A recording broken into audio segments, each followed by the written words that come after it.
Hello and welcome. स्वागत है आपके मेरी यूट्यूब चैनल ज्ञानपीठ पे। आज की वीडियो पर हम देखने वाले आईसीसी क्लास 10 फिजिक्स के अपने 5th chapter refraction through a lens. हमने इस चैप्टर का पार्ट 1 वीडियो मैंने डाल दिया है, सो आप वहाँ से जाके पार्ट 1 आप देख सकते हो। आज के वीडियो पर हम देखेंगे इसके पार्ट बी और सी, जो कि दोनों ही पार्ट 2 में आएंगे आज की वीडियो में। सो देखते हैं। So let's begin with it. So जो सबसे पहला टॉपिक आपको याद करना है सेकेंड पार्ट से, वो है रियल और वर्चुअल इमेज क्या होता है। बेसिकली आपने ये क्लास 7 और 8 से आप पढ़ते हुए आ रहे होंगे, तो आपको थोड़ी बहुत नॉलेज होगी। पर अगर जिसको नहीं है या फिर कुछ अलग पढ़ना चाहता है, तो आप यहाँ से उसको पढ़ लेना, ठीक है। नेक्स्ट पेज पे आते हैं। काफ़ी आसान सी चीज़ था। नेक्स्ट पेज पे आते हैं। नेक्स्ट पेज पे दिया आपको रियल और वर्चुअल इमेज की डिफ्रेंसिएशन। सो अगर आप चाहो तो पढ़ लेना, वरना अगर आप जो 8-9 से याद करते हुए आ रहे हो, आप वो भी यहाँ पर लिख सकते हैं, ठीक है। अब एक टॉपिक आता है जिसका नाम है कंस्ट्रक्शन ऑफ रे डायग्राम फॉर अ लेंस, ठीक है। किसी लेंस से एक रे डायग्राम बनाने का कंस्ट्रक्शन। सो उसके कुछ पॉइंट्स दिए, 7 पॉइंट। आप उसे आराम से डायग्राम को देख कर एक बार पढ़ लेना, बस आपका वहाँ पर ये चीज़ निकल जाएगा, ठीक है।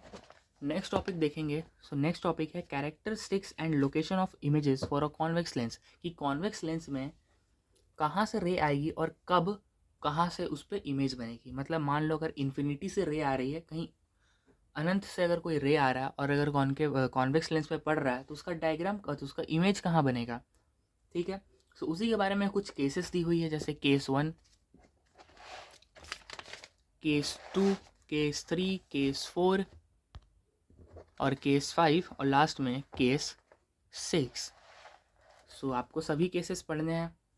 अगर केसेस आपको बहुत भारी लग रहा है, बहुत ज़्यादा लंबे लंबे चीज़ अगर दिख रहे हैं, सो चलिए आपके लिए इसको आसान बनाते हैं। आप यहाँ से डायग्राम देख सकते हो। सिर्फ डायग्राम तो देख ही सकते हो, उतना तो आपको करना ही होगा, वरना नहीं चलेगा। डायग्राम देख लिया। अब इस पेज पे आ जाइए, इस बॉक्स पे जो आपके जो वहाँ पर जो 6 पॉइंट दिए हैं, वो सेम चीज़ यहाँ पर भी दिया है, बट एक वेल डिसिप्लिन मैनर में दिया है। सो आपको यहाँ पर से याद करने में काफ़ी आसानी होगी। वहाँ पर आपको क्या है कि इमेजेस को पूरा डिफाइन कर दिया है, और यहाँ पर आपको जो मेन चीज़ आपको जो सीखना है वो सिखाएगा। जैसे मैंने कहा, तो इन्फिनिटी से अगर रे शुरू आ रही है किसी लेंस पे, किसी के कॉन्वेक्स लेंस पे, तो उसका इमेज कहाँ बनेगा, F2 पे बनेगा। और साइज़ क्या होगा इमेज का, हाईली डिमिनिश्ड, काफ़ी छोटा होगा इमेज।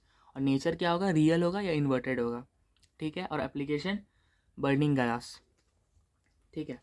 सो यहाँ से आप उसे याद कर लेना, और इमेजेस मत छोड़ना, क्योंकि अगर आप इमेजेस देखोगे तो आप ज़्यादा समझोगे और ज़्यादा जल्दी समझोगे। सेम चीज़ उसके नीचे आता है, characteristics and location of the image for a concave lens. Concave lens के लिए लोकेशन और उसके इमेजेस कहाँ बनते हैं।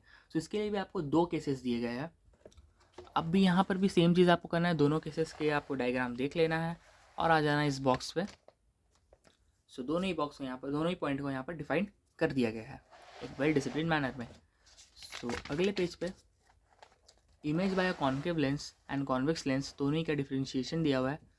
सो आप चाहो क्या, ये तो याद करना ही है भाई। हाँ, अगर आप चाहो तो याद कर सकते हो। तो अब बढ़ते हैं अपने नेक्स्ट पार्ट सी की तरफ।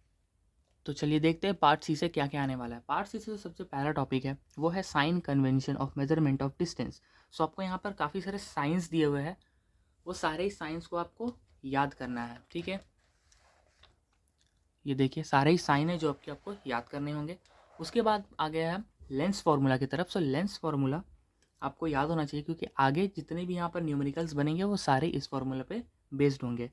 मतलब इस पार्ट सी से बेसिकली एग्ज़ाम में कोई फार्मूला न्यूमेरिकल्स नहीं आते हैं, पर अगर बाई चांस अगर आ गया एक दो, तो आप यहाँ से अच्छे खासे स्कोर कर सकते हो, ठीक है। सो यहाँ पर डेरिवेशन दिया फार्मूला का, और उसको यूज़ करके दिखाया गया एक कॉन्वेक्स लेंस में और एक कॉन्केव लेंस में। सो दोनों को एक बार ही देख लेना, तभी न्यूमेरिकल सॉल्व करने जाना, ठीक है। और उसके बाद नोट, जो कि कभी मैं छोड़ने नहीं कहता हूँ, नोट को हमेशा पढ़ना, कुछ नई चीज़ दी रहती है हर बार। लीनियर मैग्नीफिकेशन काफ़ी इंपॉर्टेंट टॉपिक है यार, इसको मार्क कर लेना, ठीक है। और उसके जो फार्मूला उसे भी याद कर लेना, क्योंकि उससे भी आगे काफ़ी न्यूमेरिकल बनेंगे। सो उसका भी डेरिवेशन दिया हुआ है, और साथ ही साथ यूजेस दी गई है for a convex lens and for a concave lens. So इसको भी एक बार पढ़ लेना न्यूमेरिकल सॉल्व करने से पहले, और फिर नोट कभी मत छोड़ना। उसके बाद है पावर ऑफ लेंस, और शायद ये आखिरी टॉपिक है इस पूरे चैप्टर का। सो पावर ऑफ लेंस से डेविएशन आपको ये वाले जो बॉक्स है इसको याद करना है और साथ ही साथ उसके फॉर्मूला को भी आपको याद करना है। अगर एक और बात, अगर आप किसी भी चैप्टर का अगर आप न्यूमेरिकल सॉल्व करने जा रहे हो तो सबसे पहले जो बुक में जो एग्जाम्पल न्यूमेरिकल रहती है ना, आप उसको सॉल्व करने की कोशिश करना। तब आपको क्या एक छोटा सा हिंट मिल जाता है कि हाँ इस टाइप के क्वेश्चन को हम इस तरीके से सॉल्व करेंगे और इस टाइप के क्वेश्चन को हम इस तरीके से सॉल्व करेंगे। बच्चे क्या करते हैं, सीधे कूद जाते हैं एक्सरसाइज पे और फिर सॉल्व नहीं होता और फिर यूट्यूब पे सर्च करते हैं सारे क्या बोलते हैं आपके न्यूमेरिकल्स के सॉल्यूशंस। सो ये गलत है। आप पहले एग्जांपल्स को ट्राई करो, आपको क्या उसमें बेस मिल जाएगा कि हाँ इस क्वेश्चन को इस तरीके से सॉल्व किया जा सकता है, इस क्वेश्चन को इस तरीके से सॉल्व किया जा सकता है। उसके बाद क्या करो, जंप करो आप एक्सरसाइज पे, फिर आप देखो आपसे बनता है कि नहीं बनता है। आप खुद देखोगे कि हाँ सारी चीज़ आपसे बन रही है, सब चीज़ आसान लग रहा है। एग्जाम्पल बनाते नहीं हो डायरेक्ट क्वेश्चन पे कूद जाने से नहीं होगा। और जो लास्ट पार्ट है magnification of glass and application of lenses, जो कि पूरा रिड्यूस टॉपिक है। सो यहाँ से कुछ नहीं पूछा जाने वाला।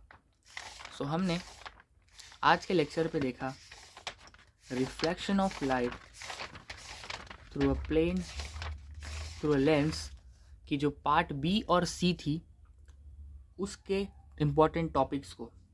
सो आई होप आपको ये वीडियो पसंद आई होगी।